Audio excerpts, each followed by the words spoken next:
Welcome to Baking for Joy. In this video, we're going to be making a lemon, sesame and pear tea cake. This is a new recipe for me, which I thought I would try out and take to work. It was a lovely loaf and moist with the pear in it, so that was lovely, and very lemony, which everyone enjoyed as well. Now you're going to need to set your oven to 180 degrees Celsius while we're mixing the ingredients so it can preheat.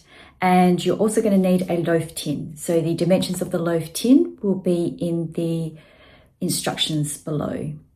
So if you enjoy this video, please press the like button. Of course, don't forget to hit that subscribe button.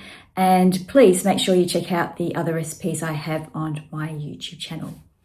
If you're ready, let's bake.